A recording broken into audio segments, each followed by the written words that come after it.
ভারতের ভয়ঙ্কর পরিকল্পনা ফাঁস। ভারতের গোয়েন্দা সংস্থা রিসার্চ অ্যান্ড অ্যানালাইসিস উইং আবারও বেলুচিস্তানে সহিংসতা ও সন্ত্রাস ছড়াতে সক্রিয় হয়েছে বলে দাবি করেছে পাকিস্তান। গোয়েন্দা সূত্রের বরাতে দেশটি দাবি করেছে। মঙ্গলবার পাকিস্তানের সংবাদ মাধ্যম জিও নিউজের এক প্রতিবেদনে তথ্য জানানো হয়েছে। সূত্র জানায়, পেহেলগামের বর্ত ফলস ফ্ল্যাগ অভিযানের পর আর নতুন করে বেলুচিস্তানকে অস্থিতিশীল করতে সক্রিয় হয়ে উঠেছে। এই ষড়যন্ত্র বাস্তবায়নে তারা বালুচ লিবারেশন আর্মি, ফিতনা উল খারিজ নামের এক জঙ্গি সংগঠন এবং কিছু অবৈধ আফগান নাগরিককে ব্যবহার করছে বলে অভিযোগ উঠেছে।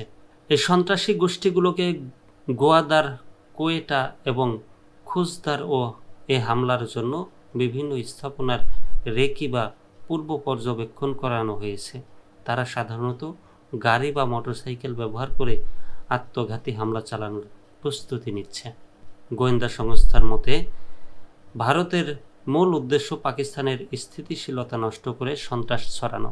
তবে পাকিস্তানের আইন শৃঙ্খলা রক্ষাকারী বাহিনী ও নিরাপত্তা সংস্থাগুলো ভারতীয় ষড়যন্ত্র প্রতিরোধ সক্রিয়ভাবে কাজ করছে। সূত্র আরও জানায়, বেলুচিস্তানে চলমান সন্ত্রাসবাদ ভারতের প্রত্যক্ষ পৃষ্ঠপোষকতায় হচ্ছে এবং এর পেছনে বিদেশি হাত থাকার প্রমাণ স্পষ্ট।